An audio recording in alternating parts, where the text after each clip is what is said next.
I'd like to call the August 17th, 2026 Urban Renewal Agency meeting to order at 6 p.m. Today, we are all present. First time in a while, and our student representative is here as well. Tonight on the agenda, we're looking for an approval of tonight's agenda. So moved. Agent Haugen makes a motion to approve. Any seconds? I like being an agent, by the way. I'll second. Agent Holmes, seconds. Any more discussion? Seeing none, all those in favor state by saying aye. Aye. Opposed? We have any public comment tonight anywhere, Susan, online or? Okay, we'll close public comment. Tonight's approval, we're looking at the consent agenda, which is the June 15, 2026 Urban Renewal Agency meeting minutes. Looking for a motion to approve. So moved. Agent President Miller makes a motion to approve. Any seconds? Second by Santiago. Any more discussion? Seeing none, all in favor state by saying aye. Aye. Opposed? Okay, I guess this is the spot up. Is it? Do you have some notes on this? Every other year, we select a election of chair and vice chair. I have any motions? Nomination. Mayor, I nominate, agent, Agent Santiago, I nominate Joe Backus for president, chair, as chair, sorry. and do you have a vice chair? Do it all at once? We could start with that. Joe, are you pointing to? I was gonna nominate Marty McKee.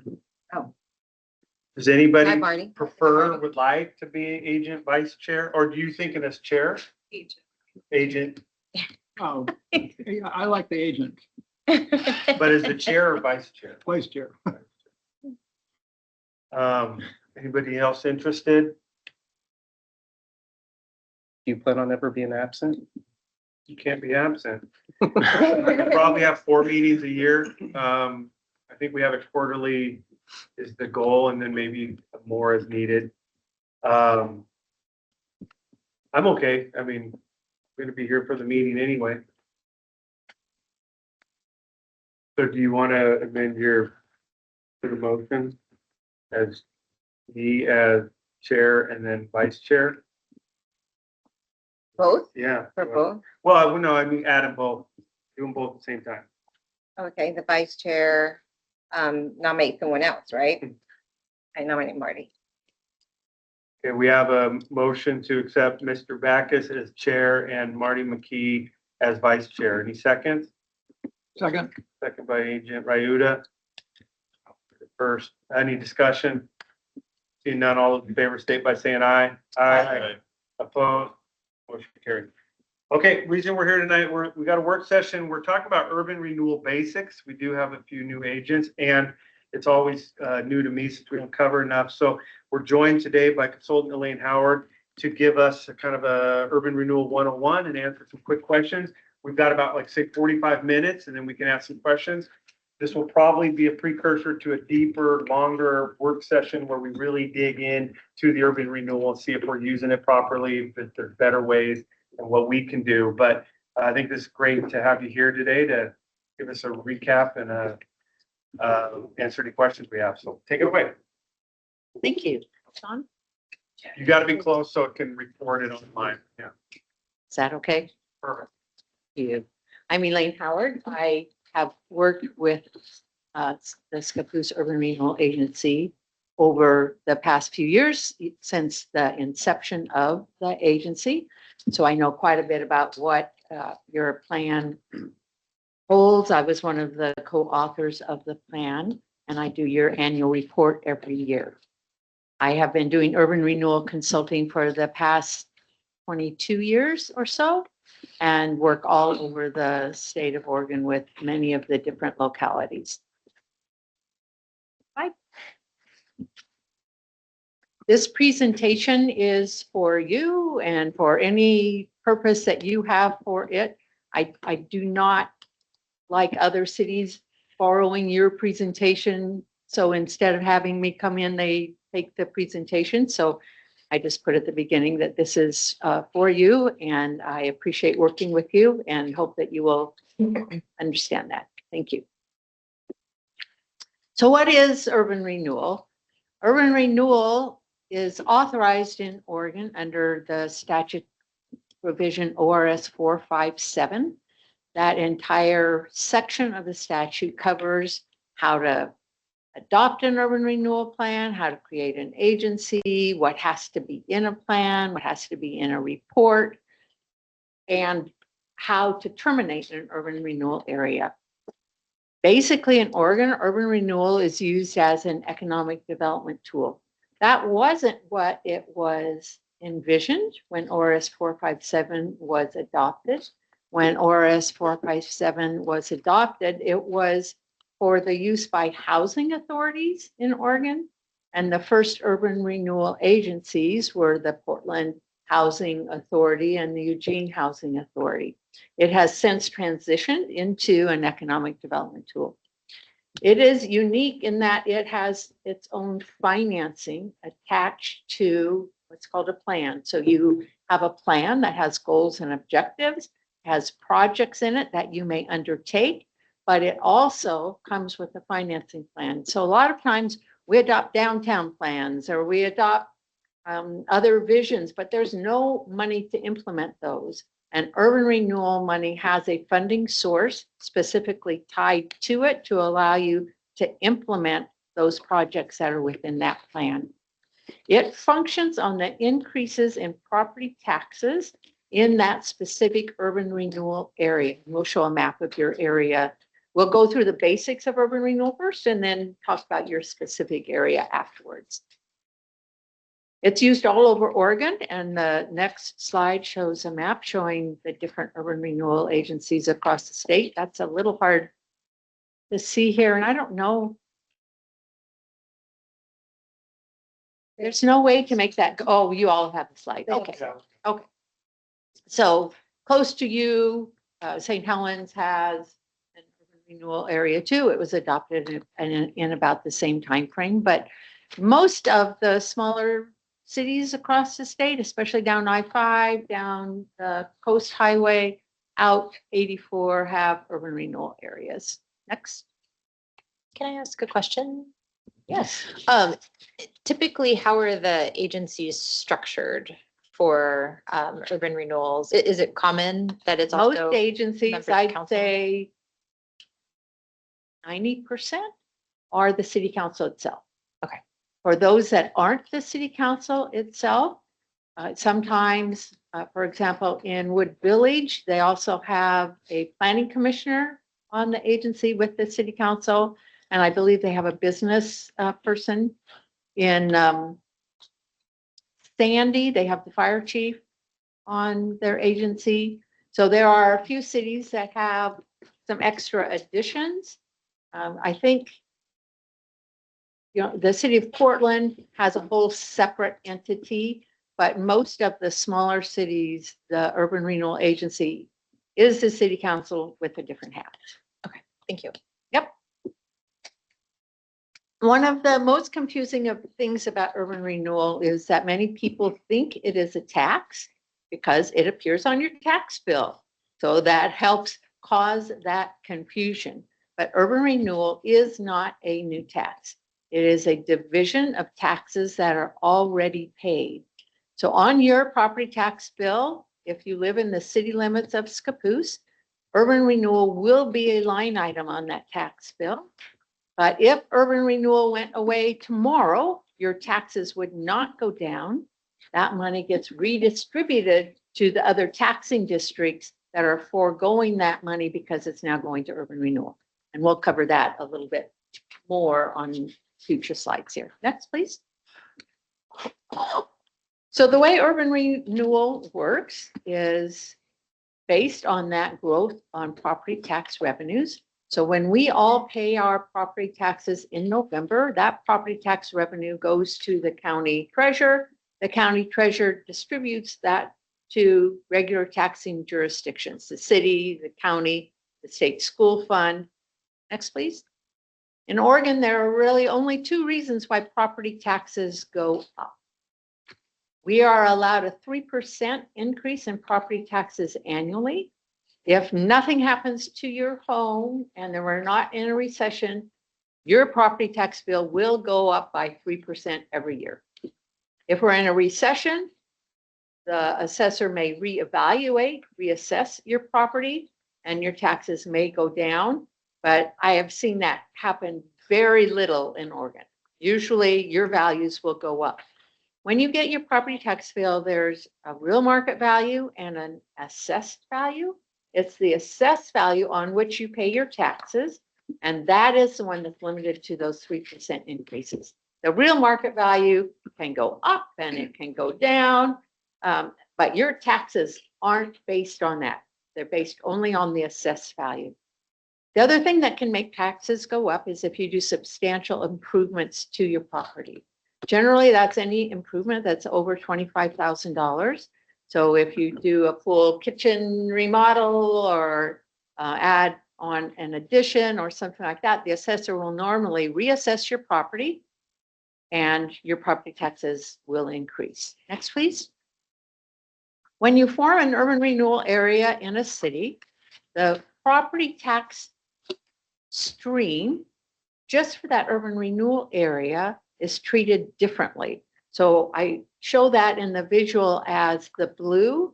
So that area now has what's called a frozen base assessed value of taxes. All that means is at the time that your urban renewal area was adopted, the assessor established what the total assessed value was of the urban renewal area at that time.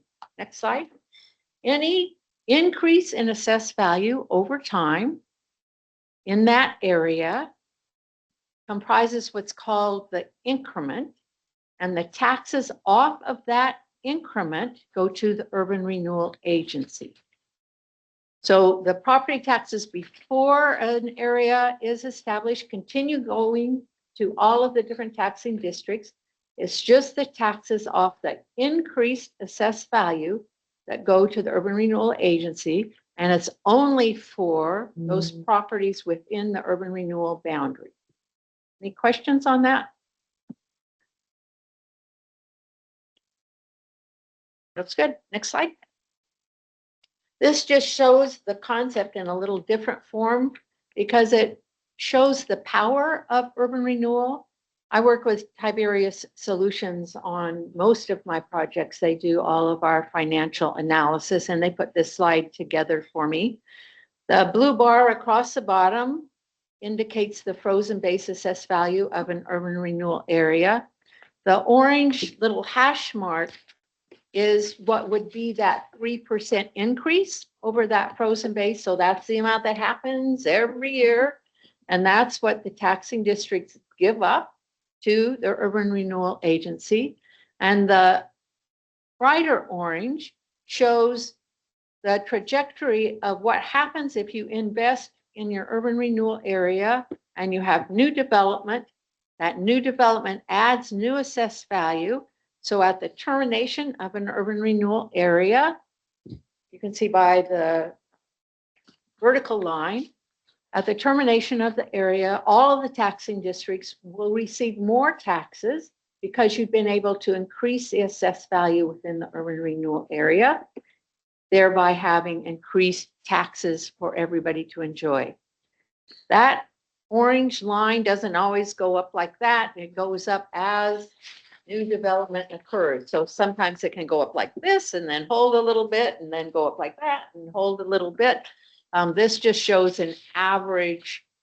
I think this is like a 5% growth in the area versus a 3% growth, showing that urban renewal typically has the effect of increasing the assessed value within an area.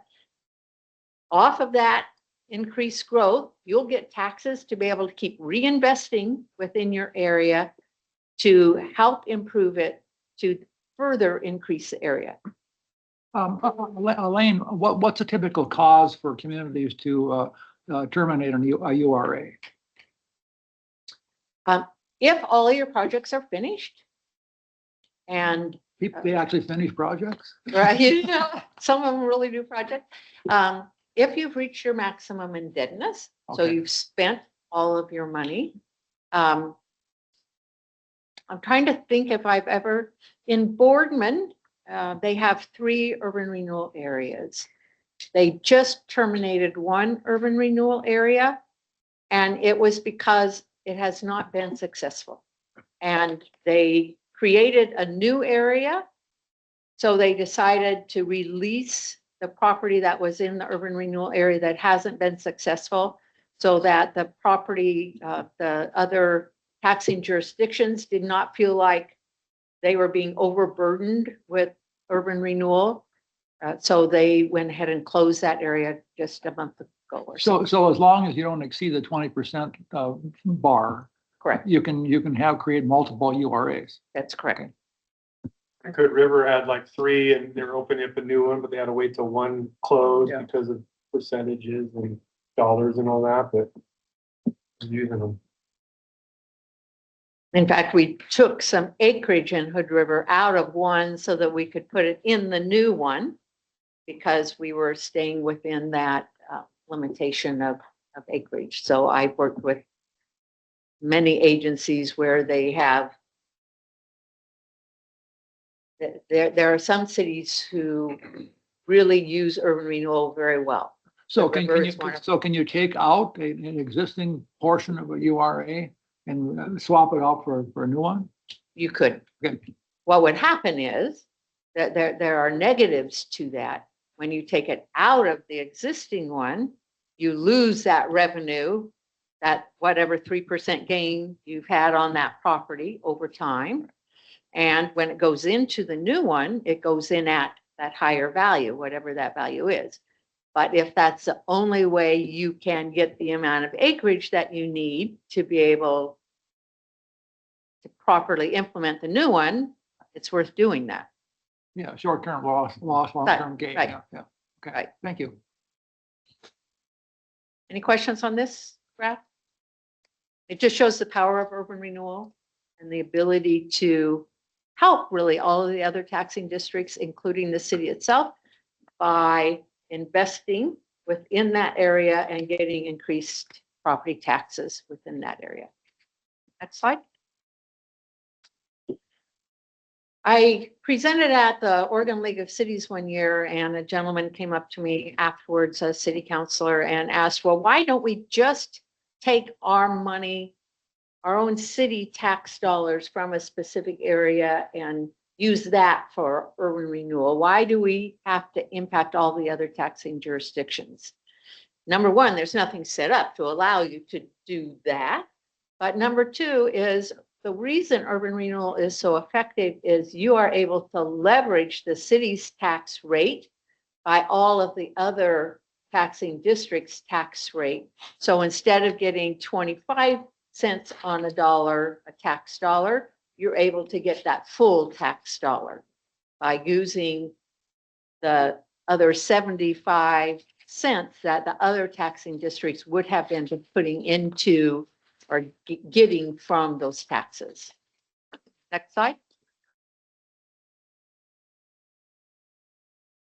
When, I don't know if you get many calls now, you probably did in the beginning, but when people get their property tax bill in November of every year, they'll see a line on it that says urban renewal. And it usually will say what amount goes to the different taxing jurisdictions, and it'll have urban renewal. And so people a lot of times will call and they'll say, I'm not in the urban renewal area. Why am I being taxed for urban renewal? The next couple of slides help explain that. So this is the property tax rate for the city of Scappoose. And I use a $100,000 in that third column property value, just because that's easy to multiply by whatever that average property value is within your city, and indicate what the taxes would be on that $100,000 property given your tax rate. So this is year one, no urban renewal. Next slide. in between year 1 and 2 here, this property went into an urban renewal area. The assessor increased its value by 3%, and all of the property taxes went up by 3%. Next slide. The way the assessor then has to divide those taxes is if you look at the second and fourth columns, those numbers are exactly the same. That increase that happens in the next to the last column, it's added up by the assessor and it goes to the urban renewal area. So the assessor does this task first for every property within an urban renewal area. Adds that up, and let's say it comes to $20,000. The assessor then has to take that $20,000 and divide it among all of the property tax bills within the city. So the actual money that's raised, how you compute that number comes from the urban renewal area itself. But this shows up on every property tax bill within the city. That happens because of measures 5 and 47, where we had property tax limitations. You can only pay $10 per thousand to general government, $5 per thousand for education. And the first year that was enforced, Shiloh Inns sued the city of Portland and the Portland Development Commission, and they said urban renewal has to show up under one of those two categories. You can't just do it outside of that. That property tax limitation means it has to show up under one of those categories. They won that lawsuit. And so the state got together with the assessors from the different counties and tried to figure out, okay, well, how do we now show urban renewal? Because we have to show it on your property tax bill, and it's coming out of general government. So we have to show it as a rate under that. And that is how they came up with this method of, we'll split that impact over the different taxing districts for everybody within that jurisdiction. So if it's a county-wide urban renewal area, and there are a couple of those in Oregon, that gets split over the whole county. If it's a citywide area, then it gets split over the city. If you said $20,000, is it divided by the number of households in that or assessed value? Assessed value. So everyone, and you're not paying that more, it's coming from a different pocket. That's correct. Yeah.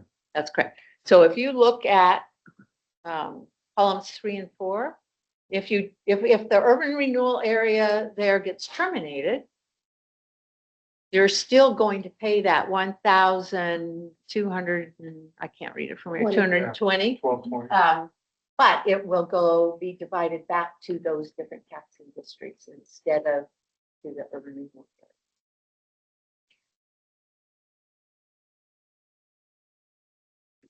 area. And that's the assessed value. People's property tax can go up more than 3% a year if there's a new levy or a new bond or anything else that new shows up. Those are permanent But rate the levies. assessed values Right. can only go up. So if 3%. the fire district does a local option levy, it'll go up. So those property tax limitations are on permanent rate levies.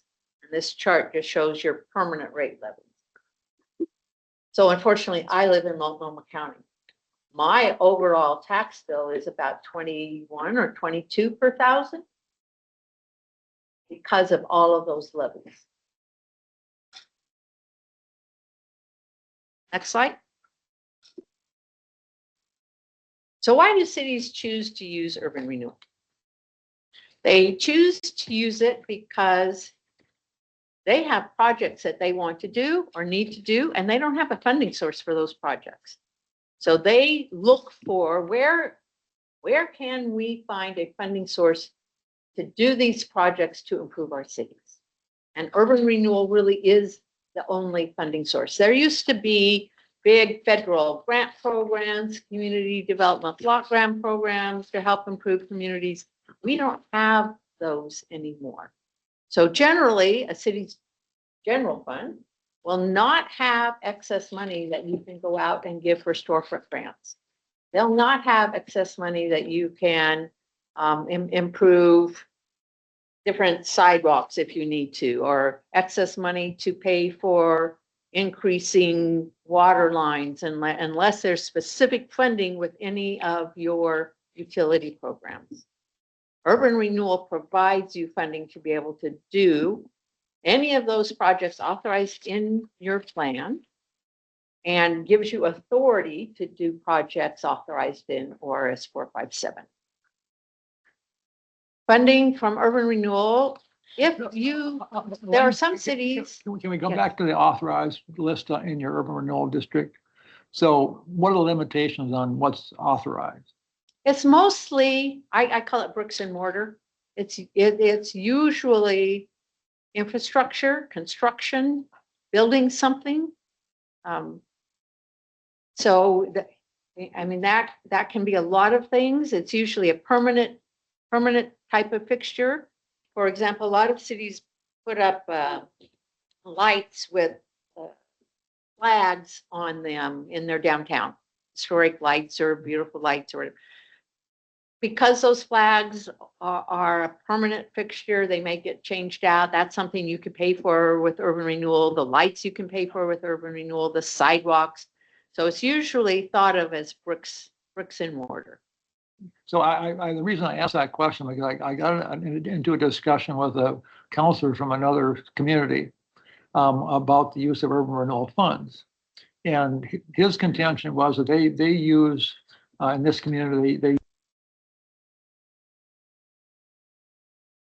do that. But he said that was cleared by their attorney. And I'm going, whoa. So I was wondering what was, if that sounds askew.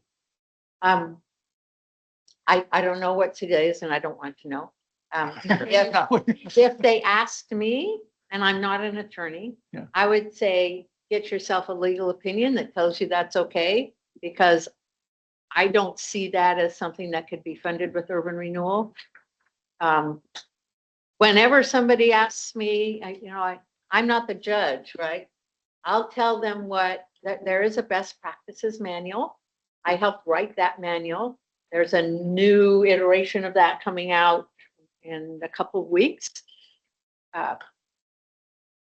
What I tell people is go read the best practices manual, see what you think it says there. It's just, it also is not a judge, not legally binding.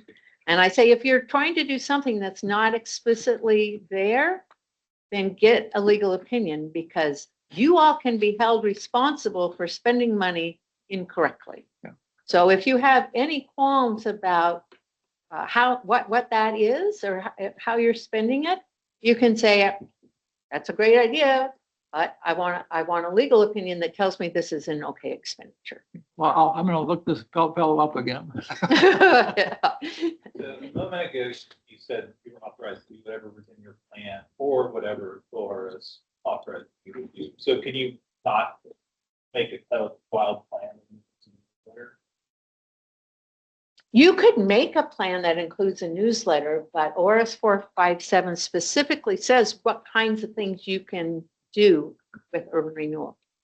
I've never seen a newsletter in that. So, but I don't, if they have a legal opinion, I'm not going to challenge that. That's something that they've done and they've gotten fixed. So your plan has specific activities.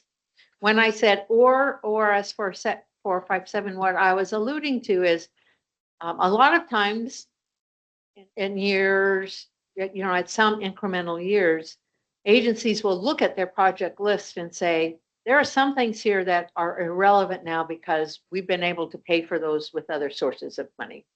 There are some things that we should have put on the list or they've become important.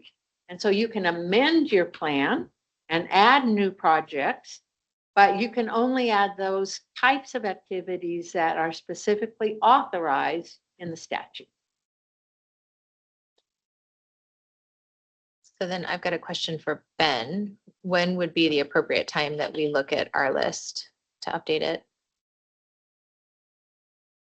I mean, we could look at that list any time, really, to take a look at that, depending if we need to amend that, add some new projects to it, take it away. What I There's no limitation of when we can amend it, right? Yeah. Because there's some things on there that have been crossed off, maybe through grants or through ARPA dollars or things that are already off of it. It'd be nice to remove them and then look at adding new things. So, yeah, let's see, January.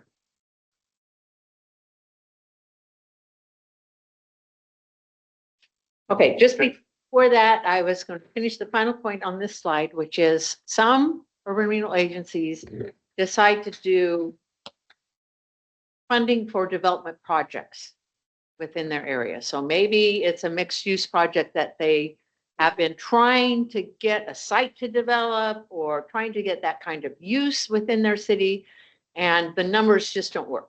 No developer will do that.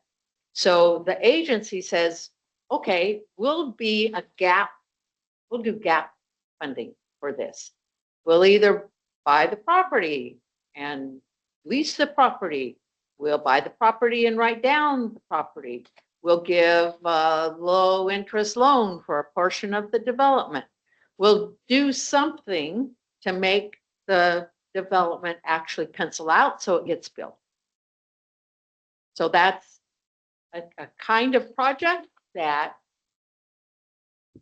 it's usually the more sophisticated urban renewal agencies that undertake something like that because they need to have somebody on board who knows how to do that. You have to be careful of BOLI, labor laws whenever you do that. So if you ever decide you want to, just make sure you understand those restrictions. I think it's a very effective way to get development to happen in a community that otherwise isn't happening, but would be very beneficial to your community.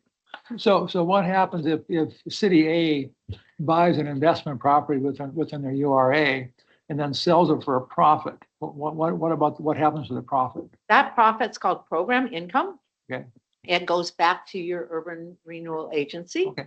And it doesn't have the same full restrictions that your urban renewal plan has.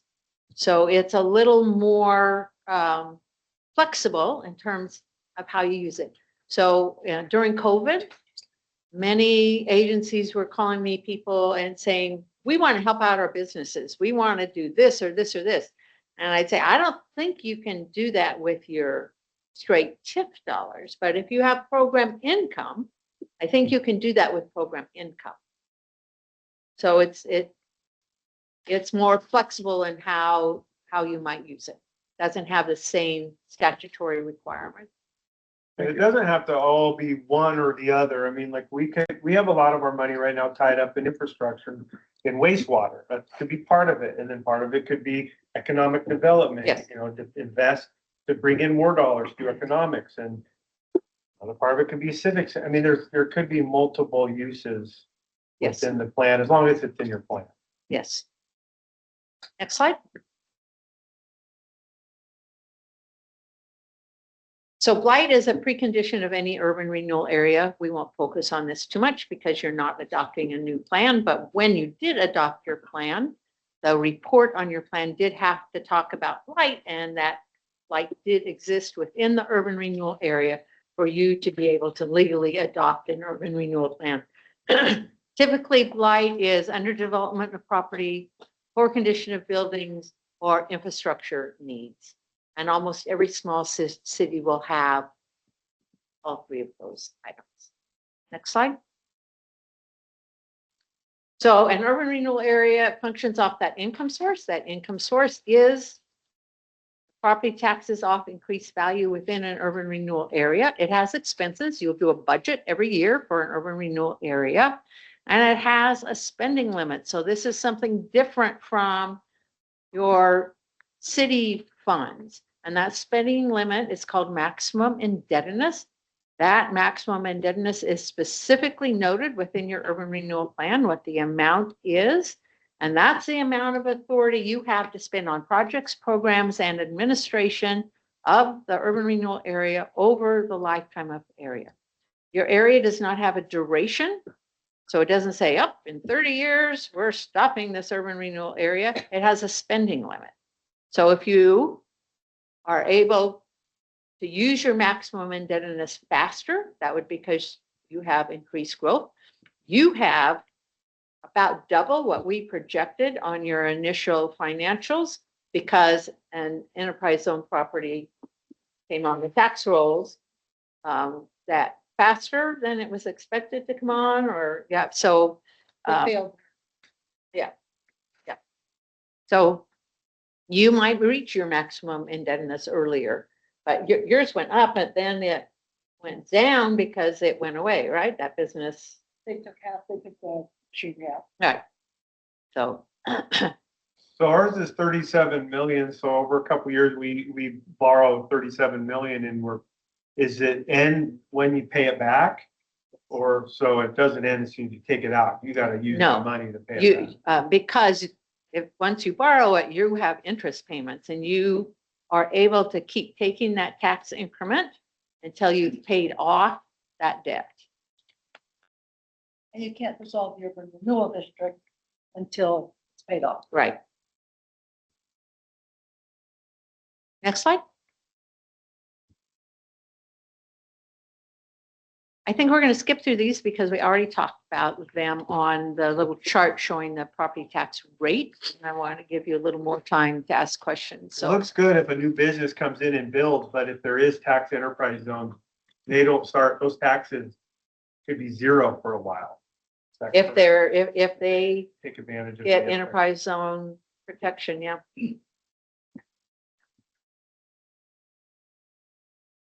Impacts to taxing districts. This is an important part of urban renewal because that money is not free. It comes from someone, and the someone it comes from is all of those other taxing districts that were on that prior slide.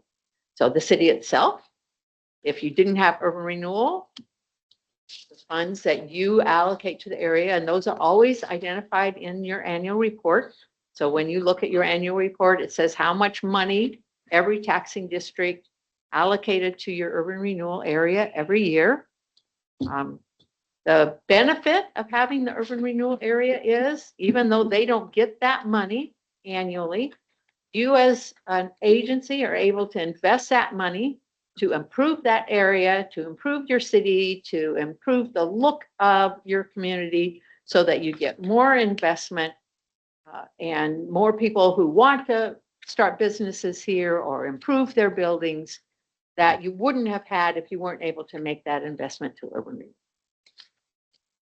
Next slide. Schools are a little different on the taxing district front. Schools are funded through the state school fund. So the state establishes a per pupil number when they fund the state school fund. And they put enough money in that state school fund to fund all your schools fully, whether or not those urban renewal monies go into the state school fund.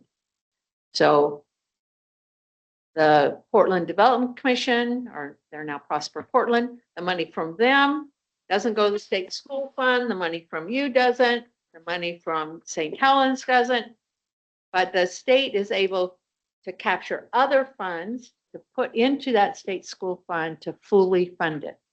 That doesn't mean all of the school districts think they're getting enough money because they would like to have that per pupil number increased. But you and I can't change that. That's a political issue about how that's funded. That's a political issue about what number that is. So that's something we can sit and watch, but whether or not you have urban renewal does not impact that state school fund. So there's no financial impact whatsoever on a school district from a URA.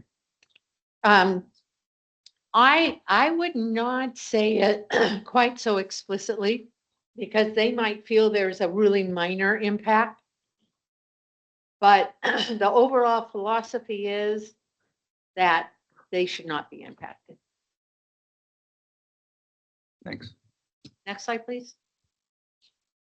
This just shows a regular taxing district is impacted directly. Next slide. And this shows the state school fund and all of the different machinations to get to the full funding of the state school fund. And you can see that the impact is not on your local school district. The impact is on the state school fund, which is backfilled by other funding sources. Next slide. There are state limitations on urban renewal. If you are a population of under 50,000, you can have 25% of your assessed value in an urban renewal area and 25% of your acreage.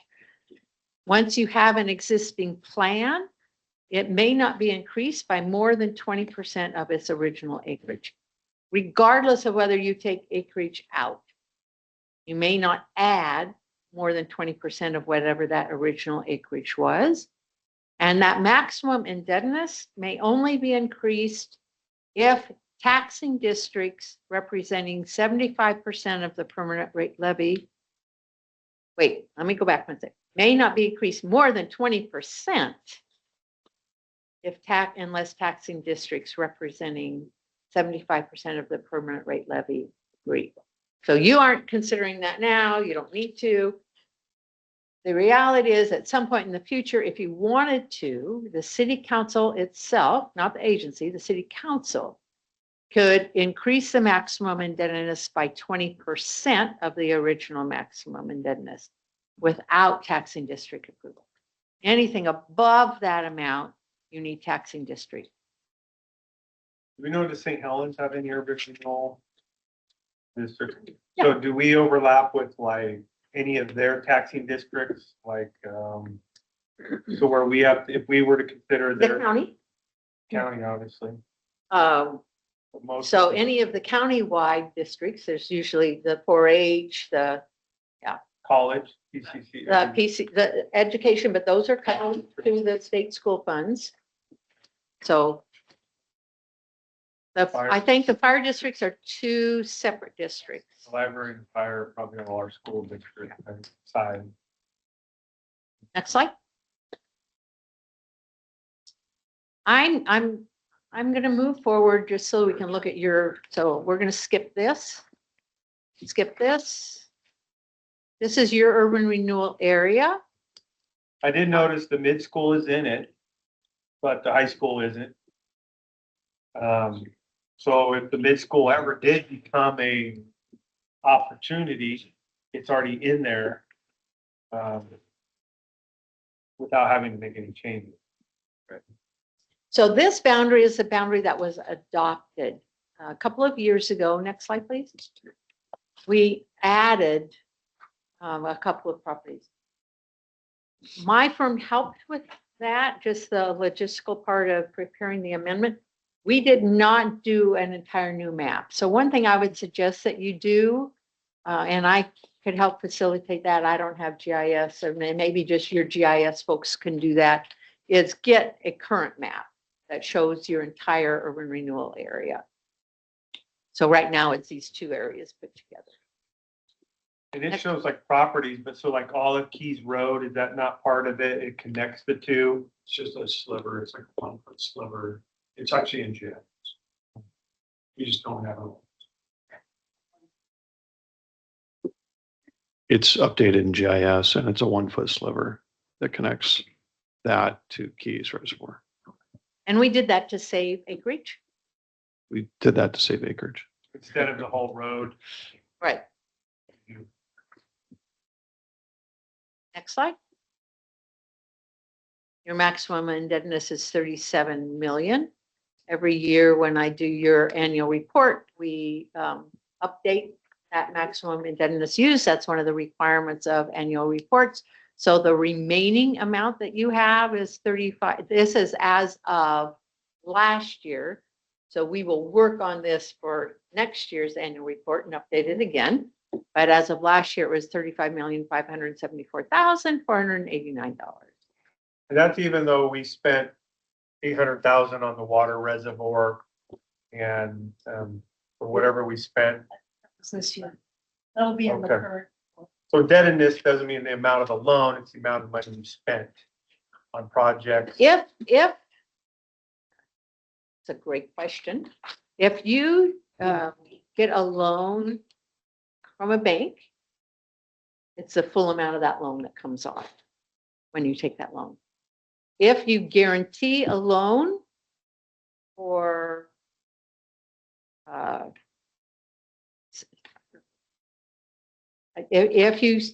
if you put a guarantee that you're going to pay X amount of dollars on a loan for the future, that's a guarantee and it should go directly against a maximum indebtedness. So if we haven't been doing that, we need, Just started, this Yeah. will be the first that's what I year thought. that we have done. So that. like the 500,000 going towards the wastewater and whatever we did to the water will come off the 37 million. Right. It would come off that 35.574.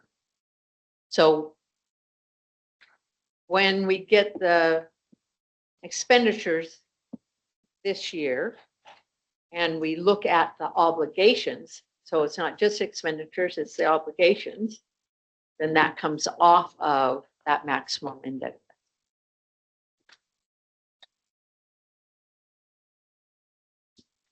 Elaine, I have a quick question. Can grant money used for projects that are listed in the plan be used to reduce that total?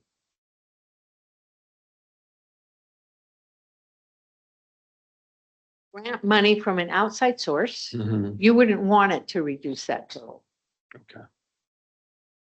This is your authority to take money from the county treasurer.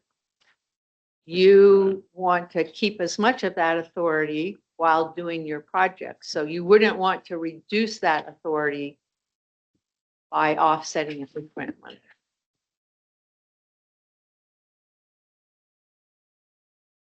Elaine, how close to the 25% are we here currently in Scappoose? 21% maybe? I can get back to you on that. Okay. I don't know. I didn't bring that part of the document. Yeah, I'm just curious.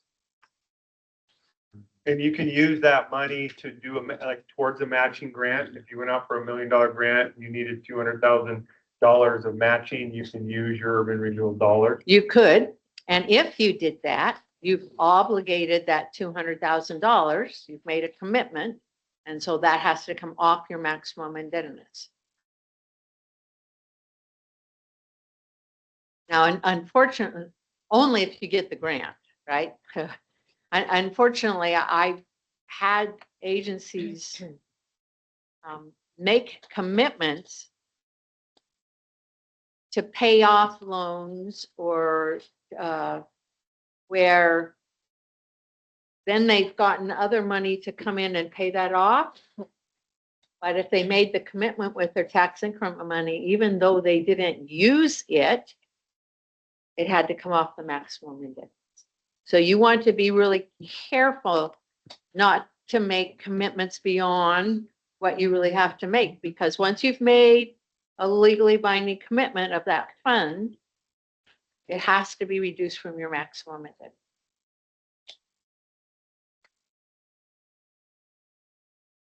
Next slide. This is your budget for this year. And clearly your resources and expenditures offset. And you're expected to get about $617,000 in property taxes. You have a carryover. And you have a rather large debt service payment that's going to use up. And we were able to increase our last one because it was under 1%. It was a minor adjustment. Yes. So then- But any future, you've already used up your 1% authority. So any future addition of property has to be a substantial amendment. Requires taxing district approval? Mm-mm. No, okay. It just requires the full process of adopting a new plan. So you have to go through that whole process again. So it's a bit aggravating and a lot of work. So in any addition now, you want to make sure you do an addition of everything you think you'll need for the next 10 years if you do it, or figure out how you can pay for whatever you might be wanting to do through program income or some other source rather than direct TIF dollars. One additional question, if that's all right. And is that just to add property, or is it also a major plan amendment to update your plan, your projects and your plan? Let's go to the next slide. Okay, I'll get to that. okay, yep, That'll- perfect. So these are your plan goals. Improve transportation, water, wastewater, stormwater, promote the emergence of a vibrant town center, civic and cultural hub, encourage redevelopment and infill, support the growth and retention of local businesses. If you decide to add projects that don't fit these goals, you would update your goals at that same time. Next slide. These are the project categories in your plan. So water, sewer improvements, transportation, other transportation, business and property owner incentives, administration. Next slide. Here we are, amendments. Minor amendments are everything except the two things below. So if you want to add projects, it's a minor amendment. Minor amendment in your plan is done just by a resolution of your agency. I always try to get agencies, if they're adding a project, to relook at the allocations of funding. Because if you're adding a project, you're going to use funds that have been allocated to something else. And yes, we know over a 30-year lifetime of an urban renewal area, things are going to change. So you will do that. But just make sure that you don't just add a project and don't figure out what's not going to get funded. If you're increasing your UGB or bringing commercial into the city limits, that's not there. Urban renewal at this time, are you able, you can't really just add a new parcel into your city limits into the urban renewal without, I mean, if it's under 1%. Well, you've used your 1%. So now if some new commercial comes in and it's outside the urban renewal area, you would have to do a substantial amendment to add it in. And again, that it has to go to the agency, the planning commission, has to be sent to all the taxing districts, have to have a public hearing with notice. You have to reestablish blight in your community. So it's a big thing. It's not a little. So Can almost just start a whole new one and not have it be part of that one. If and you're under 25% still, and you could. if it's worth it. If it's the right worth it. thing to do. And I've worked with other communities where they've done single property urban renewal areas. And that is a way to help encourage development on a property. And you figure out a reasonable incentive, and that incentive happens only if they actually develop and that property starts producing taxes. And they get paid that incentive once those taxes come in. They don't get it up front, because if they don't develop, then you've lost your money. Next slide. Questions? I think that's very good. I do think it's a lot of other questions, like to go through the whole program. I want to make sure we're using it to the best of our ability. And so I want us to all maybe take some time to read up and think. I've got some questions for you that maybe I'll send you for like the next meeting, things that I think are very important. The one thing I would ask of you, are you part of the Oregon City one at all that brought in a civic center and their whole Oregon City? I did not do Oregon City, Okay. but I do have a comment about public buildings. If a public building project, and public buildings are city halls, fire stations, libraries, schools, if it is not in your plan now and you want to add it, you have to get approval of 3 of the top 4 impacted taxing jurisdictions.